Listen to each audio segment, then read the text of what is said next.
Alors, les questions les plus importantes auxquelles nous devrions répondre sont sûrement celles qui guident le récit de l'évangile de Marc. Donc, avant cela, prenez déjà tous une Bible parce qu'on en aura besoin.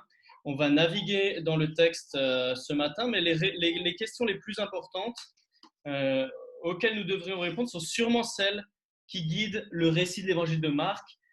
Qui est Jésus? On verra ça dans les 8 premiers chapitres, chapitre 1 jusqu'à 8, verset 30. Pourquoi est-ce que Jésus est venu? On verra ça dans la deuxième partie de l'évangile jusqu'au chapitre 16, verset 8.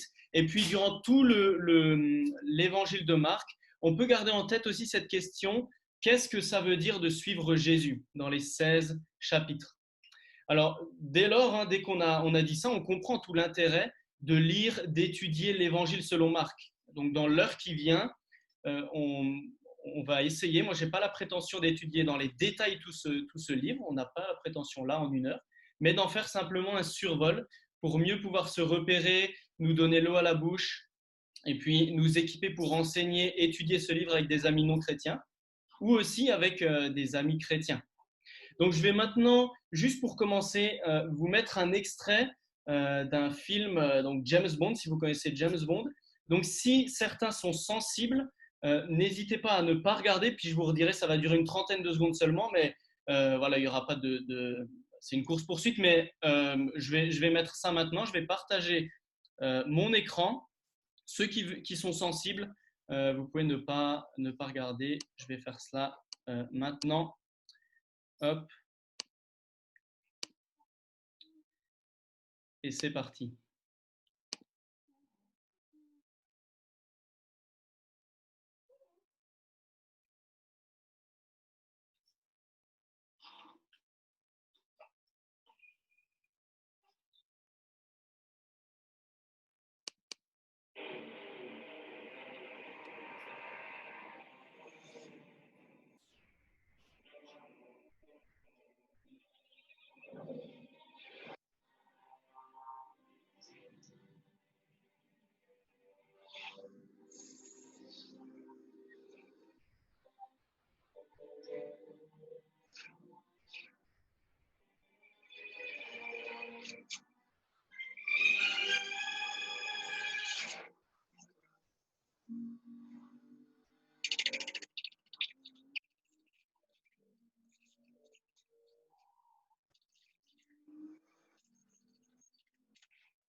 Alors, pourquoi est-ce que je vous ai montré ça? Je ne sais pas si vous avez eu le son. Pourquoi est-ce que je vous ai montré ça? Pas parce qu'on ne va pas regarder James Bond maintenant, mais juste parce que dans ce film-là, Quantum of Solace, si je le dis bien, nous rentrons, quelle est notre impression en voyant ce film, en rentrant dans ce film? C'est que directement nous rentrons dans l'action, tout comme dans pas mal de James Bond d'ailleurs, si certains sont amateurs. Eh bien, je vous montre ça parce que pour Marc, l'évangile de Marc, c'est pareil. Il rentre directement dans le vif du sujet. Il est d'ailleurs pas très amateur du suspense non plus. Et puis, tout l'évangile de Marc est très rythmé. Nous rentrons dans l'action, nous sommes dans l'action dans tout l'évangile de Marc. Et la preuve, dès les premiers mots de l'évangile, Marc nous livre déjà le thème principal qui va structurer tout l'évangile. Regardez Marc 1, verset 1. Voici le commencement de l'évangile de Jésus-Christ, Fils de Dieu. Donc, d'emblée, nous savons qui est Jésus-Christ. Il est le Messie, il est le Fils de Dieu. Et c'est ça qui structure l'évangile de Marc. Regardez, je vais vous montrer une image qui peut vous aider pour cela. Regardez cette image-là. Alors, c'est une image d'une tente. Vous voyez qu'il y a 3 mâts, 8 places, on s'en fiche des places, mais 3 mâts.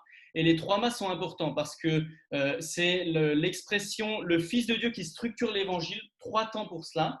Le premier mât, le Fils de Dieu, Marc 1, verset 1, nous y sommes, voilà. Ensuite, si vous partez un peu plus loin dans Marc 8, vous avez Marc 8, verset 29, la confession de Pierre, Pierre qui dit, lorsque Jésus demande qui est-ce qu'il est, Pierre dit, tu es le Messie, Marc 8, verset 29. Et puis le troisième mât de la tente, c'est à Marc 15, verset 39. Marc 15, verset 39, l'officier romain qui dit, quand il voit Jésus expirer, mourir, cet homme était vraiment le Fils de Dieu. Et donc, c'est cette expression, Jésus, le Fils de Dieu, qui structure tout l'évangile de Marc. Et donc, on a un peu plus en tête maintenant les choses avant d'aborder cet évangile. Avant cela, juste un bref mot sur l'auteur, c'est Marc, un proche collaborateur de l'apôtre Pierre. Il est d'ailleurs mentionné dans 1 Pierre 5, verset 13 notamment. Et pourquoi je vous dis ça? C'est important qu'il soit proche de l'apôtre Pierre. Il a sûrement vu avec Pierre aussi sur qui était Jésus, etc. Et cet évangile est aussi le premier à avoir été rédigé, certainement une base pour Matthieu et Luc.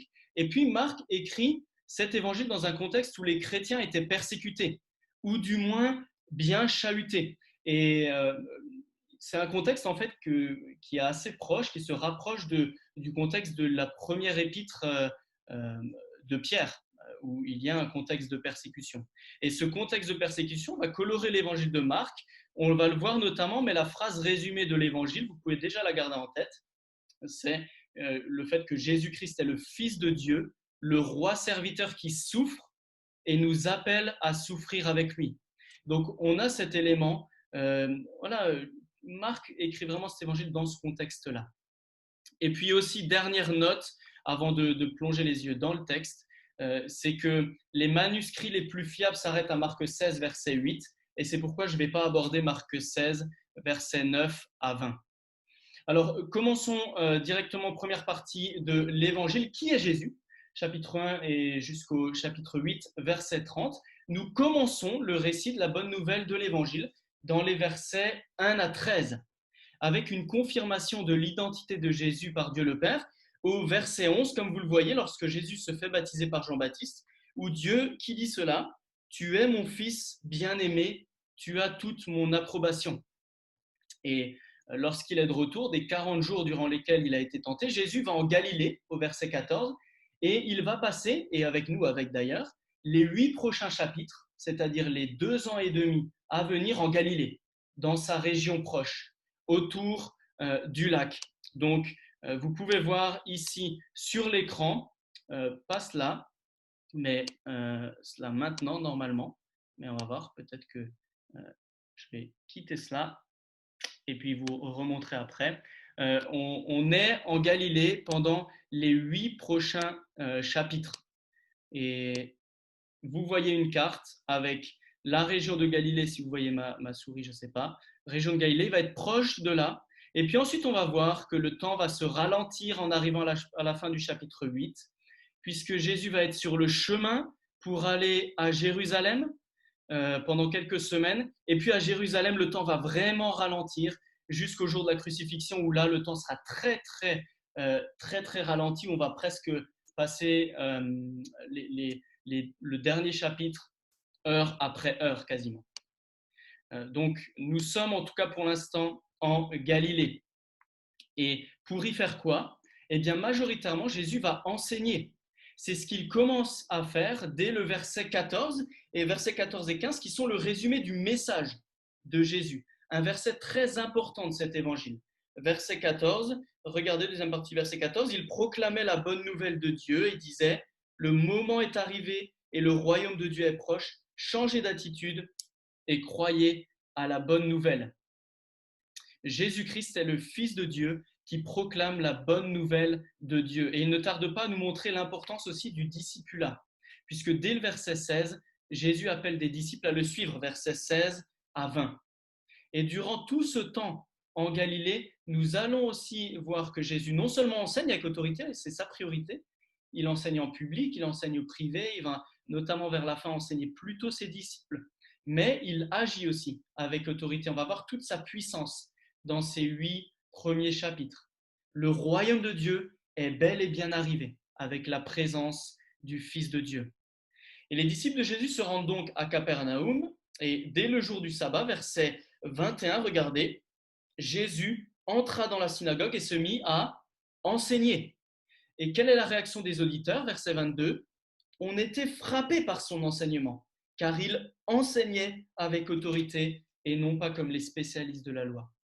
Son autorité continue à se confirmer par ses actes et les gens s'interrogent déjà sur l'identité de Jésus à la suite de sa guérison d'un homme qui avait un esprit impur. Verset 27, tous furent si effrayés qu'ils se demandaient les uns aux autres, qu'est-ce que ceci? Quel est ce nouvel enseignement? Il commande avec autorité et même aux esprits impurs et ils lui obéissent. Et dès lors, sa réputation gagne toute la Galilée, verset 28. Jésus continue ensuite de faire des miracles, mais il ne se laisse pas happer par la gloriole humaine, il garde en tête sa mission, et alors que tout le monde le cherche et veut le voir en action, lui, il se retire, il prie seul, et puis il répond clairement à Pierre et aux disciples sur ses intentions et sa mission, dans le verset 38. Allons dans les villages voisins, afin que j'y prêche aussi, car c'est pour cela que je suis sorti. Jésus n'est pas venu pour accomplir des miracles à tout va, il est venu pour proclamer la bonne nouvelle de Dieu avec autorité. Première mention aussi de pourquoi il est venu. Il est venu pour proclamer la bonne nouvelle de Dieu avec autorité. Il démontre aussi le royaume de Dieu par ses actes. Et puis Jésus va donc purifier un lépreux, sa réputation grandit, les gens viennent vers lui au chapitre 2, verset 2. Et que fait Jésus dans la fin du verset 2 du chapitre 2? Eh bien, il leur annonçait la parole. Et dans le récit qui suit, un des plus beaux récits de l'Évangile, Jésus va montrer qu'il a un pouvoir qu'aucun autre n'a. Alors, on va prendre un petit temps en petit groupe, 5-10 minutes. Je vais gérer le timing. Soyez au plus précis. On va se dire 10 minutes. Prenons 10 minutes et gardons ces questions en tête. Je vais vous les écrire. Quelqu'un peut peut-être écrire les questions sur Converser pendant que je l'ai dit. Kiss, par exemple, si tu veux bien écrire les questions sur Converser, merci. Merci beaucoup, Kiss. Sur Marc 2, versets 3 à 12, quel pouvoir Jésus a-t-il qu'aucun autre n'a? Première question. Ensuite, de quelle manière ce passage me montre qui est Jésus? Et puis, peut-être troisième question, si vous avez le temps, que veut-il dire de suivre Jésus d'après ce passage? Mais Kiss, en fait, ce que je vais faire, je te demande de taffer pour pas grand-chose parce que moi-même, je peux en fait juste copier les questions, les coller, et voilà. Désolé, désolé Kiss, merci beaucoup. Donc, prenez ces questions-là et je vous envoie en petits groupes et puis on se retrouve dans 10 minutes. Ça marche, je quitterai les salles, vous aurez 60 secondes pour quitter, revenir sur la salle principale. C'est parti, merci à vous. Alors, vous l'avez vu, vous l'avez discuté, alors qu'un homme vient pour être guéri, Jésus pointe vers ce qui est le plus essentiel, le besoin d'être pardonné de ses péchés.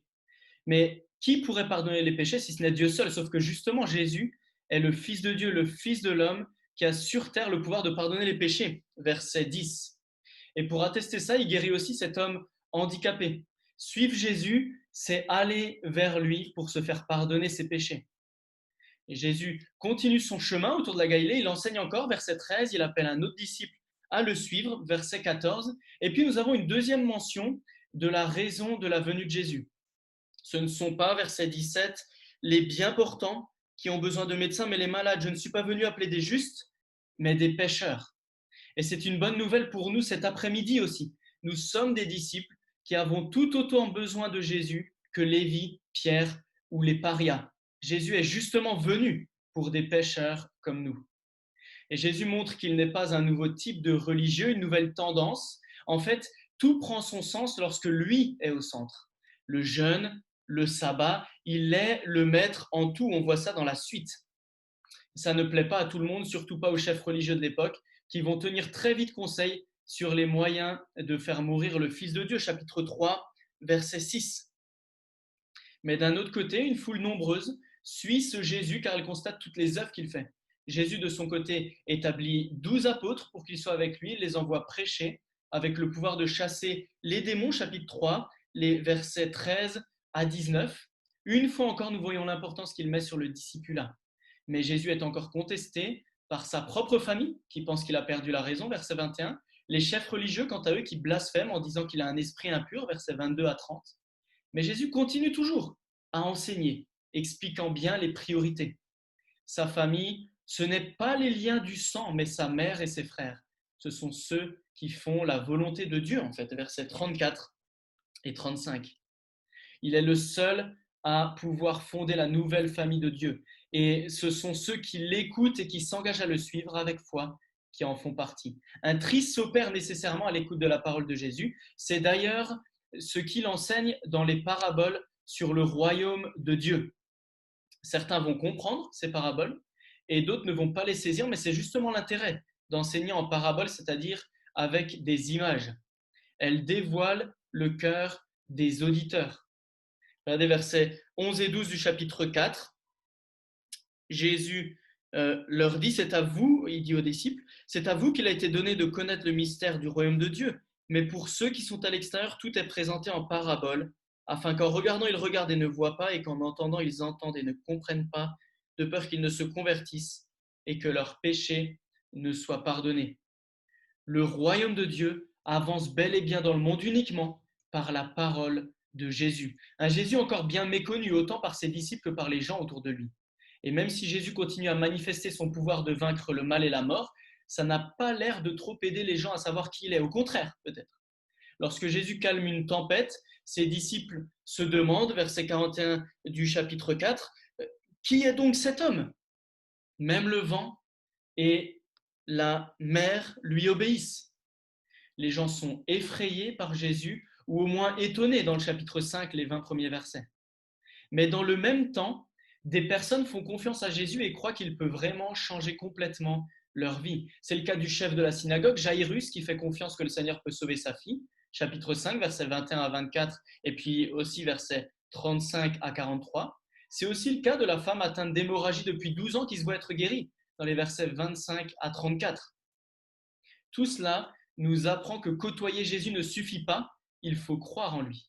Mais certains n'arrivent tout de même pas à comprendre qui est Jésus. Regardez chapitre 6, versets 1 à 3, je les lis. Jésus partit de là et se rendit dans sa patrie, là où il a grandi, il est né. Ses disciples le suivirent. Le jour du sabbat, il se mit à enseigner dans la synagogue. Beaucoup de gens l'entendirent, ils étaient étonnés, disaient « D'où cela lui vient-il? Quelle est cette sagesse qui lui a été donnée? Et comment de tels miracles se font-ils par son intermédiaire? N'est-il pas le charpentier, le fils de Marie, le frère de Jacques, de Jose, de Jude et de Simon? Et ses sœurs ne sont-elles pas ici parmi nous ?» Et regardez la fin du verset, il représentait un obstacle pour eux. Mais Jésus continue inlassablement de parcourir les villages en enseignant. Deuxième partie du verset 6 du même chapitre. Il envoie à nouveau ses disciples prêcher et guérir, versets 7 à 13. La confusion continue autour de l'identité de Jésus, versets 14 à 29. Et lorsque Jésus veut aller se reposer avec ses disciples, il est encore pris de compassion par une foule nombreuse qui vient pour l'écouter. Et quelle est sa réponse à la compassion? Déjà, quels sont les exemples? Qu'est-ce qu'on pourrait attendre de cela? Une réponse à la compassion. Qu'est-ce qu'on pourrait se dire en réponse à la compassion? Peut-être dans le monde, c'est quoi la réponse à la compassion? C'est peut-être donner des repas, ou c'est aller chez des gens, ou c'est peut-être accueillir, c'est peut-être donner des vêtements, etc. Alors regardez verset 34, la compassion de Jésus, comment elle se manifeste. Premièrement, verset 34 du chapitre 6. Quand il sortit de la barque, Jésus vit une grande foule et fut rempli de compassion pour eux, parce qu'ils étaient comme des brebis qui n'ont pas de berger. Et que fait-il?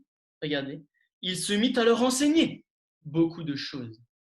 Le meilleur moyen d'exercer la compassion, c'est d'enseigner la parole, afin que les personnes perdues puissent reconnaître en Jésus leur berger bienveillant. Il est le bon berger. Et ça se vérifie autant par le fait qu'il enseigne, on voit avec ce verset 34, c'est ça qu'il doit faire en premier. Enseigner, c'est lui le bon berger. Et aussi par le fait qu'il agisse avec bienveillance. Donc donner de la nourriture joue aussi, puisque c'est ce qu'il va faire. À l'inverse d'ailleurs du roi Hérode qui massacre Jean-Baptiste. Le roi Jésus, lui, enseigne et nourrit les foules affamées, versets 30 à 44. Mais les disciples, encore une fois, ne comprennent toujours pas qui est Jésus. C'est une habitude dans cet évangile. Les disciples sont endurcis, comme le dit Marc dans le verset 52 du chapitre 6. Ils n'avaient pas compris le miracle des pains parce que leur cœur était endurci. Le plus grand problème des disciples est notre plus grand problème. Ce n'est pas les circonstances extérieures, ni mon voisin, ni ma femme, ni même mon fils. Ce n'est pas non plus le problème de la culture, ni même du Covid. Le problème, c'est mon cœur. Et c'est d'ailleurs ce que Jésus enseigne dans le chapitre 7, versets 14, 15, versets 21 à 23. Je vous lis versets 14 et 15. Regardez ce que Jésus dit. Écoutez-moi tous et comprenez. Il n'y a rien d'extérieur à l'homme qui puisse se rendre impur en pénétrant en lui.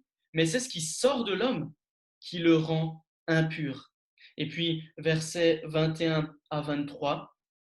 C'est de l'intérieur, c'est du cœur des hommes que sortent les mauvaises pensées, les adultères, l'immoralité sexuelle, les meurtres, les vols, la soif de posséder, les méchancetés, la fraude, la débauche, le regard envieux, la calomnie, l'orgueil, la folie. Toutes ces choses mauvaises sortent du dedans et rendent l'homme impur. Alors pour remédier à ce mal, il faudra remédier à notre cœur pécheur. Et c'est ce que Jésus vise à faire, et va faire d'ailleurs. Dans la suite, on constate que c'est bien souvent des non-juifs qui comprennent mieux qui est Jésus que les juifs. La femme syrophénicienne aspire à la parole de Jésus, versets 24 à 30. Le sourd-muet, guéri, proclame Jésus, versets 31 à 37. Mais par contre, les pharisiens demandent un signe à Jésus, ils sont incrédules, chapitre 8, versets 10 à 13. Les disciples ne comprennent toujours rien, versets 14 à 21 du chapitre 8. Ils ne voient rien. Et ils auraient dû, pourtant, comme l'aveugle des versets 22 à 26, besoin de voir vraiment. Et ce miracle en deux temps, de ces versets 22 à 26, nous prépare au verset 27 à 30 du chapitre 8. J'espère que vous avez une Bible sous les yeux, ça va vite. Suivez bien dans la Bible. Ne me regardez pas, regardez à la parole. L'aveugle a fini par voir distinctement et Pierre va voir quelque chose de très clair au sujet de Jésus maintenant. Je lis les versets 27 à 29. Jésus, la deuxième partie du verset 27, leur posa en chemin cette question à ses disciples. Qui suis-je d'après les hommes? Ils répondirent Jean-Baptiste d'après certains, Élie d'après d'autres, l'un des prophètes. Et d'après vous, qui suis-je? Leur demanda-t-il. Pierre lui répondit, tu es le Messie. Oui, on s'arrête ici pour la lecture. Jésus est le Messie. C'est ici un point tournant dans l'Évangile. Nous avons vu dans Marc 1, verset 1, que Jésus est le Fils de Dieu. Et nous voyons ici Pierre qui dit que Jésus est le Messie. Super, c'est la fête, n'est-ce pas? Ça y est, le héros est bien là, le libérateur est là. Et je ne sais pas si vous avez déjà regardé des films avec des super-héros. J'ai en tête Spider-Man. Et quand le héros est là, arrive, Spider-Man arrive, ça y est, il va sauver la situation. Les gens sont tous ébahis, ils disent ouais, ça y est, ils regardent Spider-Man et ils disent il est là. C'est lui, c'est bon, ça va bien se passer. Et il est présent. Mais quelle est la réaction de Jésus une fois que Pierre a dit qu'il était le Messie? Verset 30, Jésus leur recommanda sévèrement de n'en parler à personne. Et pourquoi? Pourquoi cette révélation si importante, capitale? Pourquoi cette question des 8 premiers chapitres des 8 premiers chapitres de l'Évangile? Pourquoi est-ce que le fait qu'il est le Messie ne devrait-il pas être communiqué? C'est pourtant la question de cet Évangile. Eh bien, en fait, nous avons la réponse dans la suite. Nous venons de voir jusque-là que Jésus est le Fils de Dieu, le Messie. Mais qu'est-ce que ça signifie que Jésus est le Messie? Et les versets des chapitres 8, fin du chapitre 8 jusqu'à chapitre 16, verset 8, nous l'expliquent. Et ça rejoint la question de la section qui vient maintenant, deuxième partie de l'Évangile. Pourquoi Jésus est-il venu? On a vu une première partie de l'Évangile jusqu'à 8:30. Qui est Jésus? Maintenant, nous voyons pourquoi Jésus est venu. Qu'est-ce que ça signifie en fait vraiment d'être le Messie? Qu'est-ce qui incite donc Jésus à dire de ne révéler cela à personne? Eh bien, verset 31 et première partie du verset 32, regardez. Alors Jésus commença à leur enseigner qu'il fallait que le Fils de l'homme, c'est-à-dire lui-même, souffre beaucoup, qu'il soit rejeté par les anciens, par les chefs des prêtres, par les spécialistes de la loi, qu'il soit mis à mort et qu'il ressuscite 3 jours après. Il leur disait cela ouvertement.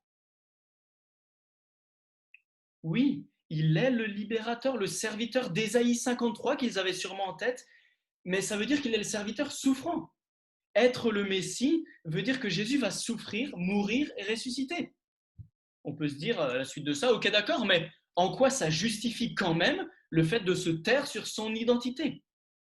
Eh bien, regardons la réaction de Pierre lorsqu'il a conscience de cela. Verset 32, deuxième partie, et verset 33. Alors Pierre le prit à part et se mit à le reprendre. Mais Jésus se retourna, regarda ses disciples et réprimanda Pierre en disant « Arrière Satan, car tes pensées ne sont pas les pensées de Dieu, mais celles des hommes. » En fait, la conception du Messie est erronée pour les disciples et pour Pierre. Donc, s'ils voyaient clairement en disant que Jésus est le Messie, et c'est bien sûr le Saint-Esprit qui lui a donné de voir clairement, ils ne voient pas clairement ce que ça signifie que d'être le Messie. Ils attendaient, eux, un libérateur politique. C'est pas du tout comme ça que Jésus va être le roi victorieux. Il va être le roi victorieux et glorieux en étant d'abord le roi serviteur crucifié. Mais c'était impensable pour les disciples et pour les gens de l'époque. Voilà pourquoi Jésus leur recommande de ne le dire à personne, pour ne pas créer de confusion sur ce que signifie le fait qu'il soit le Messie. Jésus-Christ doit aller jusqu'à la croix. Et il va choisir d'aller jusqu'à la croix. Jésus-Christ est le Fils de Dieu, le roi qui souffre. Et regardons la suite qui nous indique ce qu'implique le fait de suivre le Messie crucifié. Je lis les versets 34 à 38. On s'arrête un petit peu plus longuement sur cette section qui est une section capitale de l'évangile de Marc. Puis il appela la foule, Jésus appelle la foule avec ses disciples et leur dit « Si quelqu'un veut être mon disciple, qu'il renonce à lui-même, qu'il se charge de sa croix et qu'il me suive. En effet, celui qui voudra sauver sa vie la perdra, mais celui qui la perdra à cause de moi et de la bonne nouvelle la sauvera. Et que servira-t-il à un homme de gagner le monde entier s'il perd son âme? Que donnera un homme en échange de son âme? En effet, celui qui aura honte de moi et de mes paroles au milieu de cette génération adultère et pécheresse, le Fils de l'homme aura aussi honte de lui quand il viendra dans la gloire et de son Père avec les saints anges. Suivre le Messie crucifié, c'est être prêt à souffrir avec lui. C'est marcher sur le même chemin que lui. Être disciple peut être un engagement coûteux. Ce n'est pas très glamour, n'est-ce pas? S'il voulait que les gens le suivent, mieux aurait-il valu tracer un chemin facile, peut-être, on peut se dire. La fiche de poste de disciple de Jésus pourrait être cela, à ce moment précis du texte. Suivre Jésus qui va être crucifié, donc ça c'est la fiche de poste, fiche de poste du disciple, suivre Jésus qui va être crucifié, prêcher et ne pas être écouté, être rejeté, souffrir et éventuellement mourir, mais paradoxalement, garder quand même la vie. Vie éternelle à la clé, d'ailleurs, on le verra plus loin, on le voit déjà. Mais Jésus va maintenant faire voir à quelques disciples sa gloire à venir. Comme il le dit dans le chapitre 9, verset 1, « Quelques-uns de ceux qui sont ici ne mourront pas avant d'avoir vu le royaume de Dieu venir avec puissance. » C'est ce qui va se passer. Jésus va montrer qu'il sera aussi le roi glorifié. Et il va montrer ça à Pierre, Jacques et Jean lors de la transfiguration, les versets 2 à 13. Et dans cet épisode, la voix de Dieu va à nouveau se faire entendre, comme pour confirmer que Jésus est bien le Fils de Dieu, le Messie. Verset 7, « Celui-ci est mon Fils bien-aimé, écoutez-le. » Puis ils vont redescendre de la montagne, Jésus va encore guérir et il va leur dire pour la deuxième fois où il se dirige, pourquoi il est venu dans les versets 30 à 32 du chapitre 9. Ils partirent de là, traversèrent la Galilée, Jésus ne voulait pas qu'on le sache, car il enseignait ses disciples et il leur disait « Le Fils de l'homme sera livré entre les mains des hommes, ils le feront mourir et 3 jours après avoir été mis à mort, il ressuscitera. » Cependant, les disciples ne comprenaient pas cette parole et ils avaient peur de l'interroger. Jésus va ensuite, après cela, enseigner à ses disciples que si quelqu'un veut être le premier, il sera le dernier de tous, le serviteur de tous, verset 35. En tant que disciple de Jésus, il est question d'être serviteurs les uns des autres. On peut encore rajouter ça à la fiche de poste du disciple, alors qu'on a cette question qui nous reste en tête depuis le début de l'Évangile, qu'est-ce que ça veut dire de suivre Jésus? Et voilà que Jésus et ses disciples vont maintenant quitter la Galilée. Chapitre 10, verset 1, Jésus partit de là, se rendit dans le territoire de la Judée, de l'autre côté du Jourdain. la foule se rassembla de nouveau près de lui et conformément à son habitude, il se mit encore à enseigner. Donc, nous sommes encore maintenant, nous arrivons, nous sommes le long du chemin. Nous passons le long du chemin, nous sommes sur le chemin en allant à Jérusalem. Il enseigne ensuite sur le divorce, il met en exergue la dureté des cœurs dans le chapitre 10, les versets 2 à 12. Il enseigne aussi de laisser les petits-enfants venir à lui, de ne pas les en empêcher, parce que le royaume de Dieu est pour ceux qui leur ressemblent, verset 14. Et puis une discussion avec un homme riche est une occasion de plus pour lui d'enseigner à ses disciples. Et ces disciples-là se disent qu'il est en fait impossible de rentrer dans le royaume, parce que même cet homme riche, qui en apparence a réussi dans la vie, ne trouve pas le moyen d'entrer dans le royaume. Verset 26, qui peut donc être sauvé, déclare-t-il. Et puis, verset 27, aux hommes c'est impossible, mais non à Dieu, car tout est possible à Dieu, répond Jésus. Le coût pour être disciple est grand, mais Jésus montre que ce coût vaut le coup. Et puis, verset 29 à 31, je vous le dis, en vérité, versets 29 à 31, je vous le dis en vérité, personne n'aura quitté à cause de moi, à cause de la bonne nouvelle, sa maison ou ses frères, ses sœurs, sa mère, son père, ses enfants ou ses terres, sans recevoir au centuple dans le temps présent des maisons, des frères, des sœurs, des mères, des enfants et des terres, avec des persécutions, et dans le monde à venir la vie éternelle. Bien des premiers seront les derniers, bien des derniers seront les premiers. Être disciple leur vaudra sûrement des persécutions, mais c'est aussi la vie éternelle qui leur est promise. Et on peut rajouter ça encore dans la fiche de poste du disciple. Comme dirait Jim Elliot, il n'est pas fou celui qui renonce à ce qu'il ne peut pas garder pour obtenir ce qu'il ne peut pas perdre. Et nous avons à partir du chapitre 10, verset 32, une indication que Jésus et ses disciples sont maintenant en chemin, je vous l'ai dit, pour Jérusalem, très important. Et on va maintenant beaucoup ralentir, comme je vous l'avais dit. Pendant 2 ans et demi, on a été en Galilée. Maintenant, nous sommes au chapitre 10. On se déplace vers Jérusalem et l'ambiance est de plus en plus pesante. On voit d'ailleurs que les disciples sont effrayés dans la crainte au verset 32. Et voilà que versets 32 à 34, ils étaient en chemin pour monter à Jérusalem. Jésus allait devant eux. Les disciples étaient effrayés. Ceux qui le suivaient étaient dans la crainte. Jésus prit de nouveau les 12 avec lui et commença à leur dire ce qui devait lui arriver. Nous montons à Jérusalem et le Fils de l'homme sera livré aux chefs des prêtres et aux spécialistes de la loi. Ils le condamneront à mort, ils le livreront aux non-juifs, ils se moqueront de lui, cracheront sur lui, le fouetteront et le feront mourir, et 3 jours après, il ressuscitera. C'est maintenant la 3e fois que Jésus annonce qu'il va mourir. 3 fois en quelques semaines. Et Jésus va leur enseigner encore qu'ils doivent se faire serviteurs les uns des autres, comme lui-même va se faire serviteur pour eux. Et il dit cela dans le verset 45, le Fils de l'homme est venu, verset 45, non pour être servi, mais pour servir et donner sa vie en rançon pour beaucoup. Verset clé aussi de l'évangile de Marc qui fait bien écho, qui confirme en un sens la phrase résumée qu'on a dit au début de l'évangile de Marc, Jésus, le Fils de Dieu, le roi serviteur, venu pour souffrir et qui nous appelle à souffrir avec lui. Jésus décrit ce qu'il va faire à la croix ici dans ce verset 45. Il décrit cela. Et nous avions vu dans 1,38, Jésus est venu prêcher, puis dans 2,17, il est venu appeler des pécheurs. Maintenant, il est venu pour donner sa vie dans ce verset 45. Jésus-Christ est bien le Fils de Dieu, le roi serviteur qui souffre et nous appelle à souffrir avec lui. Jésus approche avec ses disciples de Jérusalem, chapitre 11, verset 1, jusqu'à ce que Jésus entre dans Jérusalem, se fasse acclamer, versets 9 et 10. Et puis nous entrons ensuite dans une section importante de Marc sur le temple.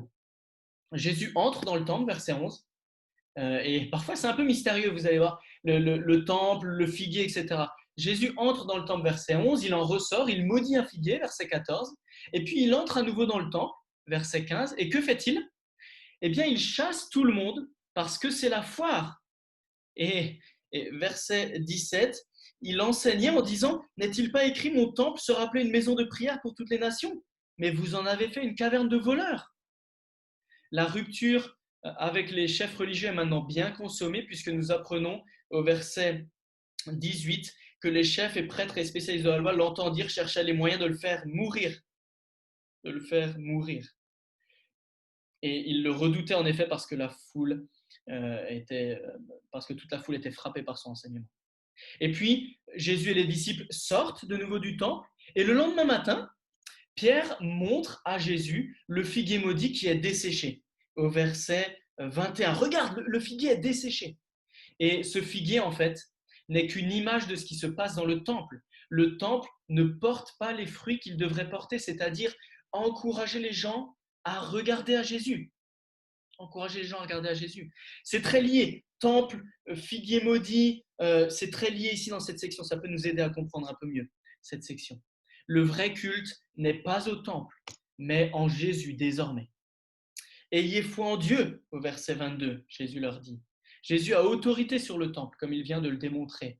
Et ça ne plaît pas aux autorités religieuses qui, versets 27 et 28, vont dire par quelle autorité est-ce que tu fais ces choses, qui t'a donné autorité pour les faire. Après avoir confus les chefs, Jésus va de nouveau enseigner en parabole, chapitre 12, verset 1, avec une parabole qui concerne directement ces chefs religieux. Il annonce qu'il va être tué par eux, et la parole met le doigt sur eux, sur leur attitude. Les chefs en sont bien conscients parce qu'au verset 12 du chapitre 12, ils cherchaient à l'arrêter, mais ils redoutaient les réactions de la foule. Ils avaient bien compris que c'était pour eux que Jésus avait dit cette parabole. Mais ils vont continuer à vouloir le piéger sans réussite, les versets 13 à 34. Et Jésus va même plus loin en obligeant les Juifs à prendre en considération ses prétentions messianiques, les versets 35 à 40. Et puis Jésus donne un discours maintenant sur la fin des temps à ses disciples. Il les encourage à rester fidèles, même alors que la souffrance va venir. Et là, on se dit, c'est pertinent de leur dire ça, et que les chrétiens qui sont persécutés en ce moment savent que c'est normal d'être persécuté en tant que chrétien. Mais Jésus va revenir en roi victorieux. Alors dans toute cette période de la fin des temps, et nous aussi à la Garenne, et dans cette période un peu particulière, restons premièrement confiants en Jésus parce qu'il tient les choses en main, il va revenir dans sa gloire un jour. Restons deuxièmement vigilants, et puis troisièmement zélés pour l'évangile. Et une chose est sûre, chapitre 13, verset 31, le ciel et la terre vont disparaître. Mais les paroles de Jésus ne disparaîtront pas. Chapitre 13, verset 31. Nous arrivons de plus en plus maintenant vers le moment fatidique de l'évangile, là où Marc veut diriger nos regards depuis le début. Le temps ralentit encore, nous sommes à 2 jours de la Pâque. Et chapitre 14, verset 1, les chefs, les prêtres et les spécialistes de la loi cherchaient les moyens d'arrêter Jésus par ruse et de le faire mourir. La situation avec la femme, ensuite, qui vient apporter du parfum de très grand prix, pousse Judas, verset 10, à aller vers les chefs des prêtres afin de leur livrer Jésus. Quelle tristesse! Quelle tristesse! Ces derniers se réjouissent, verset 11. Nous arrivons vraiment vers la fin. Jésus sait bien qu'il va se faire trahir. Il sait exactement qui va le trahir. Il n'est pas surpris, verset 18. Il sait que les choses doivent se passer ainsi. Verset 21, le Fils de l'homme s'en va conformément à ce qui est écrit, à mon sujet, à son sujet. Il met en place la scène que l'on célèbre encore aujourd'hui dans l'Église, en temps normal, pour nous souvenir de la mort, de la résurrection de Jésus. Et nous voilà maintenant à quelques minutes de l'arrestation de Jésus. Et le maître en profite pour expliquer aux disciples ce qui va se passer dans les grandes lignes. Verset 27. Vous trébucherez tous, car il est écrit, je frapperai le berger et les brebis seront dispersées. Mais après ma résurrection, je vous précéderai en Galilée. Verset 28. Et même si Pierre croit qu'il est meilleur que les autres, ce qui va se passer est certain. Tous vont trébucher, comme nous le constaterons. Voilà ce que nous voyons.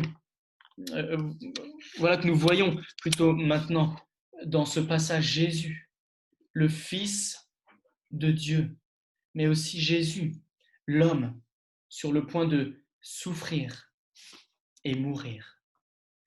Et voilà pourquoi il prie à Dieu dans le verset 36. Abba Père, tout est possible. Éloigne de moi cette coupe, toutefois non pas ce que je veux, mais ce que tu veux. Mais il sait bien que le moment est venu, le moment d'une extrême douleur va arriver. Versets 41 et 42. Vous dormez maintenant, vous vous reposez, c'est l'heure. L'heure, c'est assez, l'heure est venue. Voici que le Fils de l'homme est livré entre les mains des pécheurs. Levez-vous, allons-y, celui qui me trahit s'approche. Et il n'a même pas fini de parler, que ça y est, une foule armée arrive pour arrêter Jésus. Judas le trahit, verset 46. Les Écritures s'accomplissent, verset 48-49. Et alors que Jésus avait prévenu ses disciples que tous l'abandonneraient, il l'abandonne effectivement, verset 50 à 52. Ce jeune homme qui lâche le drap est certainement Marc lui-même.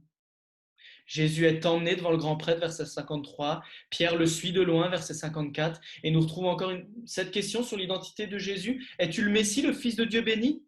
Et Jésus qui lui répond, verset 61 et 62 du chapitre 14, Jésus qui lui répond, je le suis, et vous verrez le Fils de l'homme assis à la droite du Tout-Puissant et venant sur les nuées du ciel. Verset 62. Alors, tous le condamnent à mort, commencent à le frapper, 64-65. De son côté, Pierre renie Jésus 3 fois au verset 68, 69, 71. Oui, Jésus avait annoncé que tous trébucheraient, et c'est ce qui se passe. Tous trébuchent, sauf Jésus, le seul qui peut mourir et donner sa vie en rançon pour nous. Jésus est ensuite amené le lendemain à Pilate, chapitre 15, verset 1. Encore une question sur son identité. Es-tu le roi des Juifs? Au verset 2. Et Jésus qui répond, tu le dis. Les versets 12 à 15 nous font constater avec tristesse et horreur le châtiment qui va être réservé au Fils de Dieu.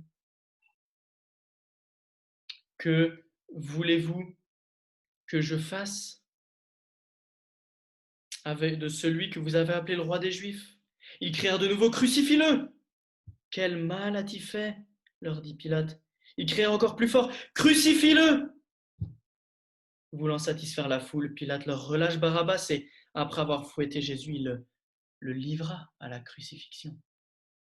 Ensuite, il frappe Jésus, il crache sur lui, il se moque de lui. Il l'emmène à Golgotha pour qu'il soit crucifié. Le temps est plus que ralenti. Nous voyons maintenant qu'il est 9 heures du matin lorsque Jésus se fait crucifier, verset 25.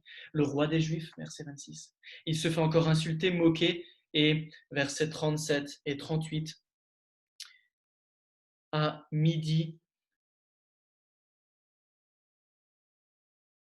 il y a les ténèbres sur tout le pays jusqu'à 3 heures de l'après-midi, et à 3 heures de l'après-midi, Jésus s'écrie « Eloi, Eloi, lama sabachthani », ce qui signifie « Mon Dieu, pourquoi m'as-tu abandonné ?» Et Jésus cite en fait le psaume 22 ici. Et puis Jésus pousse un grand cri et expira, ici au verset 37 et 38. Avant, c'était le verset 34. 37-38, cependant, Jésus poussa un grand cri, expira. Le voile du temple se déchira en deux, depuis le haut jusqu'en bas.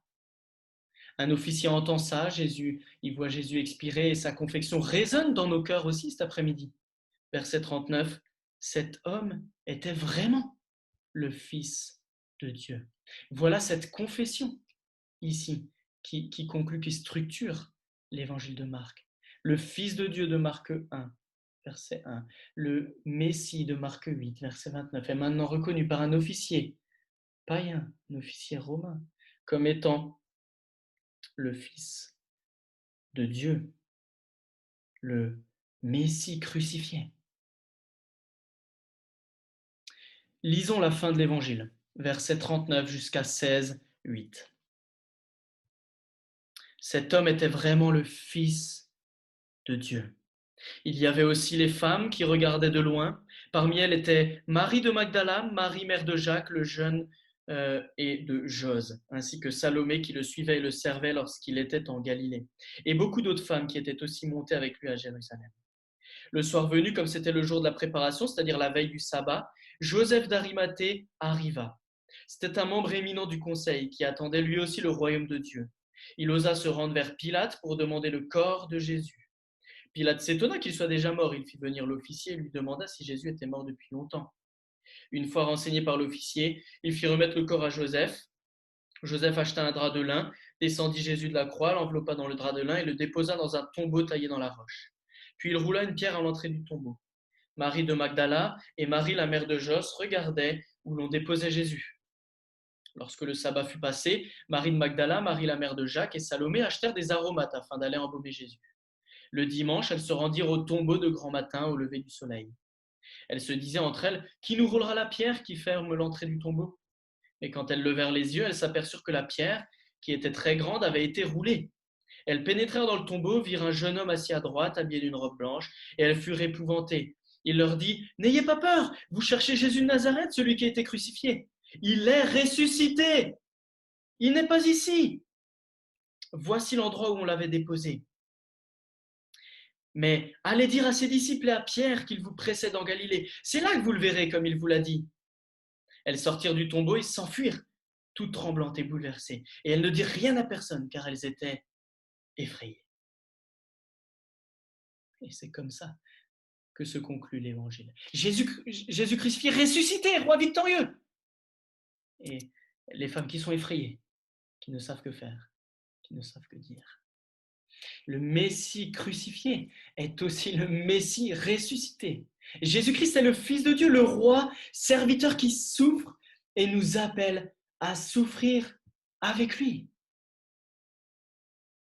Il nous appelle à souffrir avec lui. Et nous arrivons ici à une fin abrupte, mais une fin qu'a voulu Marc et donc qu'a voulu le Seigneur aussi pour nous faire réfléchir peut-être à comment nous-mêmes nous positionnons par rapport à ce Jésus, ce Messie crucifié, ressuscité qu'on est appelé à suivre. Et je suis conscient que ce survol a été rapide, a été dense. Je vais juste prier maintenant et puis ensuite quelques mots juste pour terminer de ma part sur cet évangile. Je vais prier. Merci Seigneur pour Jésus. Jésus le Messie crucifié, le roi victorieux, le Messie ressuscité. Merci pour Jésus, le Fils, ton Fils, le roi serviteur qui souffre et nous appelle à souffrir avec lui. Seigneur, que cet évangile encourage nos cœurs alors qu'on voit qui est Jésus, qu'on voit que Jésus est le seul et l'unique qui pouvait être crucifié pour nos péchés, qui pouvait nous offrir la vie éternelle. Tous l'ont abandonné, tous les disciples en auraient été pareils. Mais merci parce que Jésus est bien ton Fils, pleinement Dieu, pleinement homme. Merci parce qu'il est venu payer de sa vie en rançon pour nous et que nous pouvons avoir la vie éternelle maintenant. Et Seigneur, que aussi en ce dimanche de l'Église persécutée, être conscient que être disciple est coûteux. Et Seigneur, aide-nous, fortifie-nous pour qu'on suive le chemin aussi du Messie crucifié, qu'on soit prêt à souffrir pour l'Évangile, prêt à souffrir pour Jésus-Christ. Aide-nous, Seigneur, équipe-nous pour ça. Et que cet évangile, on puisse le transmettre à d'autres, l'enseigner à d'autres, l'étudier plus profondément, être convaincu de sa bienfaisance pour nous. Et Seigneur, merci pour cet évangile de Marc. Merci pour cette joie de plonger les yeux dans la Bible.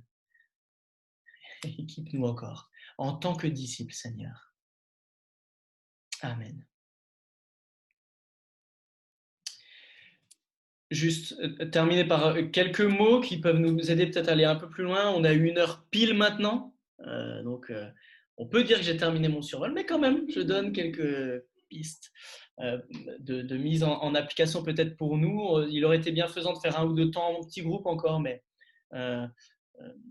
voilà, il en est ainsi. On pourra discuter de l'évangile de Marc dans la semaine, peut-être les uns les autres. Pourquoi pas d'ailleurs, peut-être une première piste d'application. Peut-être vous pensez à 1 ou 2 personnes de l'Église. Pourquoi pas se retrouver un moment dans la semaine et discuter de l'évangile de Marc rapidement. Mais aussi, peut-être qu'après ce temps, vous dites que vous aimeriez davantage étudier ou faire découvrir cet évangile à un ami à vous. Et dans ces temps où on se retrouve en virtuel, on peut voir les inconvénients, mais aussi regardons aux opportunités pour partager l'évangile. C'était aussi une réflexion, merci Jonathan, cher frère ancien avec nous, qui nous a partagé cela il y a quelques jours. Il y a des opportunités aussi pour partager l'évangile. Et pourquoi ne pas faire également un survol de marque avec un ou deux amis qui aimeraient découvrir Jésus? Pas un survol forcément comme je viens de faire, mais survoler Marc à l'aide de quelques passages clés. Il y a un outil qui s'appelle Christianity Explored, vous m'avez tous compris, ou le christianisme exploré, pour faire la traduction. Et donc, sur moins de 10 sessions, vous pourriez faire découvrir Jésus à vos amis, collègues ou voisins. Et puis, si ensuite ça les intéresse de lire tout l'évangile, vous pourriez utiliser le canevas aussi de l'Église sur l'évangile de Marc. N'hésitez pas à venir vers nous, un des anciens, si cet outil, Christianity Explored, vous intéresse, qui est facilement, on peut facilement mettre en place. Et puis, à la suite de notre temps, pourquoi ne pas se lancer le défi donc de proposer de faire cela à une personne avant le mois prochain? Donc, quand je vous dis un défi pour vous, en fait, c'est un défi pour moi aussi. Donc, n'hésitez pas à venir vers moi et me dire, Samuel, tu avais lancé ce défi, est-ce que toi, tu as réfléchi à une ou deux personnes avec qui tu veux faire cela? Et ça me challengerait aussi dans mon désir d'annoncer l'évangile, de faire découvrir Marc à des amis non chrétiens. Et puis, vous pourriez, par exemple, demander quelque chose du genre, en phrase, vous pourriez dire Noël approche. Noël approche, c'est le rappel de la naissance de Jésus. Est-ce que ça te dit de découvrir qui est Jésus en parcourant la biographie de Jésus by Marc, par exemple? Ça pourrait être une phrase que vous pourriez dire. Aussi, sachez en autre piste, si vous voulez creuser un peu plus Marc, que l'Église de la Garenne a fait une série de prédications sur tout l'évangile de Marc en 2015-2016. Vous pourrez retrouver ça dans la section messages du site internet. Donc voilà quelques idées. En tout cas, que le Seigneur dirige nos pas, qu'il nous guide dans notre témoignage de l'évangile pour que le Seigneur rayonne autour de nous. Peut-être que nous allons nous prendre une grosse veste par nos amis, mais pourquoi ne pas quand même demander? Et nous sommes disciples de Jésus, nous voulons aider d'autres à suivre Jésus. Ça peut être coûteux, on se l'est rappelé avec l'évangile de Marc, mais ô combien primordial. Le salut éternel de nos amis est en jeu. Donc, voilà quelques pistes peut-être d'application pour la suite.